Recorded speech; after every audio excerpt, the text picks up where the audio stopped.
Hi, welcome to Stories with Mimi Laura. Today's story is about an otter, and the otter's name is Ollie. Our story is called Luke and Ollie. Once upon a time, in a cozy town in Ohio, lived a 7-year-old boy named Luke. Luke was a curious and adventurous child with a big heart and an even bigger dream. Every morning, Luke would wake up with the same thought in his mind. He wanted a pet otter. He imagined how wonderful it would be to have an otter as his best friend to play with every day. Luke's parents, Mr. and Mrs. Thompson, loved him very much. They were always trying to make Luke happy, but they were also very practical.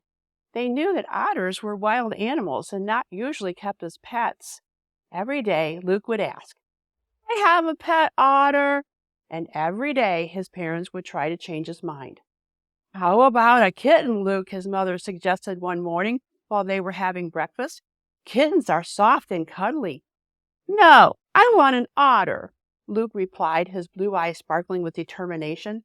"Oh, what about a puppy?" his dad chimed in. "A puppy would run and chase you, and you could play fetch together."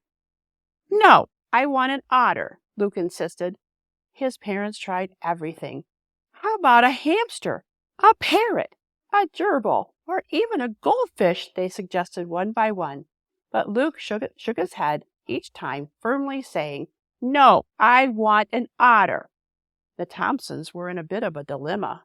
They loved Luke dearly and wanted to make his dreams come true, but they also wanted to make sure that whatever pet they got him would be happy and healthy. They did some research and learned that otters were indeed wild animals and needed a lot of special care. One evening, after Luke had gone to bed, Mr. and Mrs. Thompson sat down and talked about Luke's unwavering wish.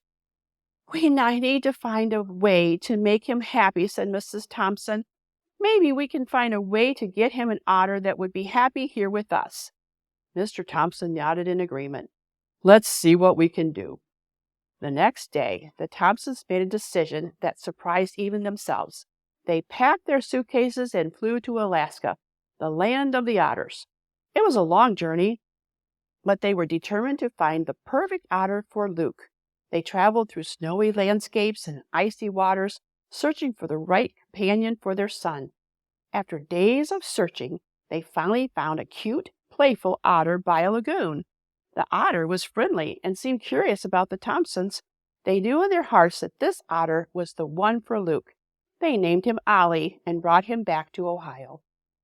When they arrived home, they had the most wonderful surprise for Luke.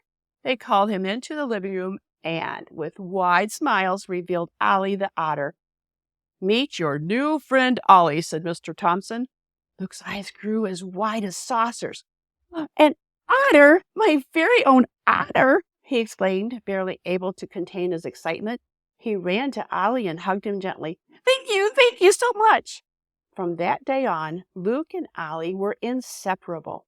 They played in the pond near their house, swam together, slid down the slide into the water, and splashed and laughed all day long. Ollie became Luke's best friend, and they shared countless adventures. Weeks passed, and Luke noticed something was different about Ollie. His playful otter friend wasn't eating as much and seemed to be moping around. Ollie wasn't his usual energetic self. Luke felt a pang of worry in his heart.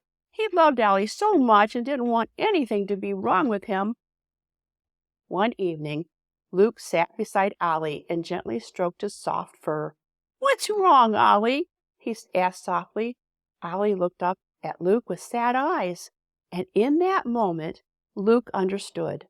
Ollie was missing his home, his family, and the wild places where he belonged.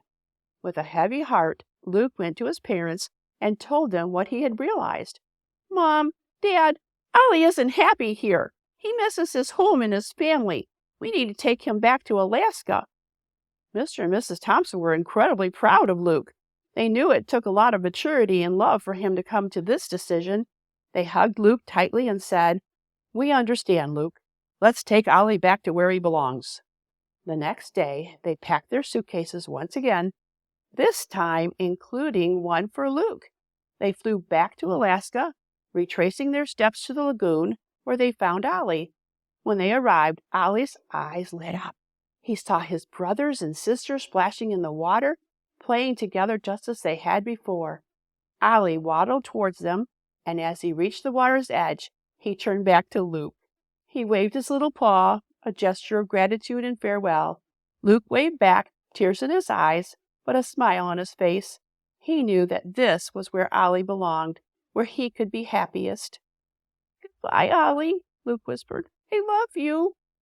Ollie joined his family in the lagoon, and Luke watched as they swam and played together. It was a bittersweet moment, but Luke knew it was the right thing to do. He felt a sense of peace knowing that Ollie was where he truly belonged.